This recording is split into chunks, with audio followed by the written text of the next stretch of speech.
1/3 of the parliamentarians in Serbian parliament are women. It is so thanks to quotas. We fought for the quotas really very fiercely, and from 2010 we have the law that 30% of women should be elected in the parliament and should be present on the list. We have a system with closed lists. So at first, when the lists were not closed, women were put all at the back of the list. But now every third person that is going on the list has to be a woman, and the lists are closed, so it cannot be moved. So thanks to that, thanks to quotas, we have 30% of women in the parliament. But although we are a country that has a lady which is presiding, which is Speaker of the Parliament, we have a lady Prime Minister. We don't have enough mayors. We have just 6 mayors and 180 municipalities and just 6 female mayors. So it's really very few that we have on the municipal level, which is very important, because this doesn't send a good message. On the other hand, we have some ministers in the government, but we don't have quotas for the ministers. We don't have quotas for the ambassadors. We are struggling now for the new law on gender equality. We are very, let's say, ambitious, and are trying to push 40% in all the aspects of political life. That means 40% in the government, 40% in the parliament, 40% on the local level.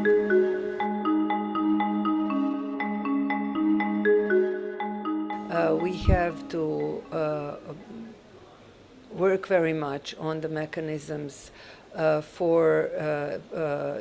to enhance the participation of women on the local level. In local parliaments, we have the same thing. It is 30%, but we have to make a quota as well for the mayors. In our country, the mayors are not directly elected. They are elected from the list of the local government. So it would not be a problem then to elect or select a woman from that list as a quota.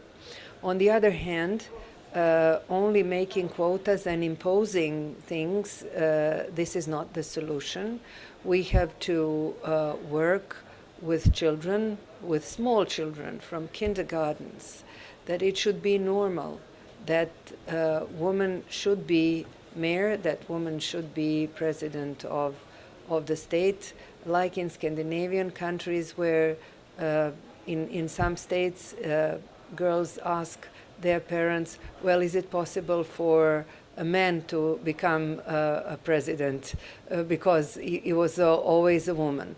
So we would like to have that.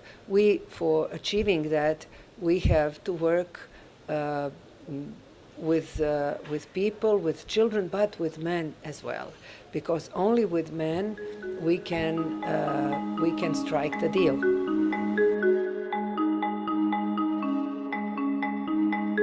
We have a lot of barriers because our society is a patriarchal society where, you know, women can, of course, go to school and become doctors and engineers and teachers and so on and so forth. But this is the top. So politics is a kind of reserved for men. And even though we have a Speaker of the Parliament, a lady, and a Prime Minister, also a lady, They were not elected. They were selected. They were selected by men, and all the authority that they have, they are in a way taking or lending of that man, which is the president of our country, who put them there. So in a way, we should change our political system, change it in a way that there be a obligatory quota, and change the mindset that women should also have all the rights to be engaged in politics. And this is not that politics is not just a man's job. It is quite possible, because when I was a child, judges were mostly men, doctors were mostly men, engineers were mostly men, but in 50 years things change, so we have to work for the future. Regarding the fundraising, we don't have these problems because in our country it is forbidden to raise funds for your campaign. You get money from the budget, and every party gets the money from the state for campaigning.